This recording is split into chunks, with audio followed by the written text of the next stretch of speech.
On election day, after casting my ballot, I went home only to find my house surrounded with hundreds of soldiers. And later I learned that the same was happening to all our party offices across the country. The internet was switched off. Mainstream media was placed under strict censorship. Any radio station that dared to report on the election was immediately shut down. Radio presenters and journalists were arrested. And so in this complete blackout, General Museveni declared himself winner of the election again. International authorities challenged the results as fraudulent, not free, and not fair.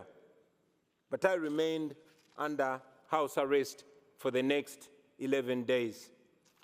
Ladies and gentlemen, it is not an exaggeration to say that my life is in danger because I live in Uganda, and after here, I am going back to Uganda. I have lost friends and colleagues at the hands of security forces. I have been arrested and charged very, very many times, and my only crime has been challenging General Museveni's dictatorship. I'm therefore here to tell the world with clarity that General Museveni is not the leader you think he is.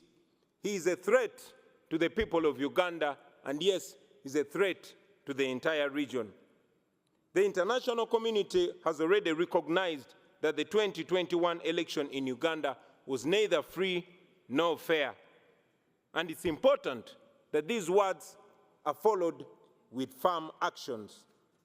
First, we call upon the world leaders to stop shaking General Museveni's blood-stained hands through funding and cooperation. Secondly, we call upon the governments and organizations all over the world to impose sanctions on him and the people that he uses to torture and kill innocent citizens.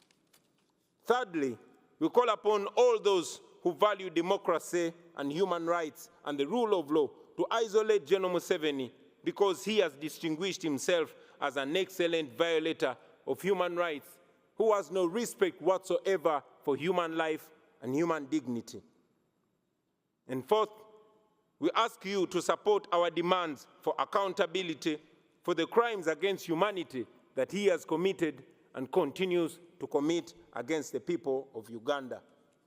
Now, for far too long, the Western world has believed that allowing dictators to hold their nations hostage is an unacceptable cost for perceived security.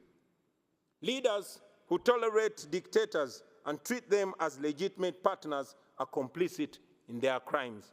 Please do not be partners in crime. Do not sacrifice your moral obligation.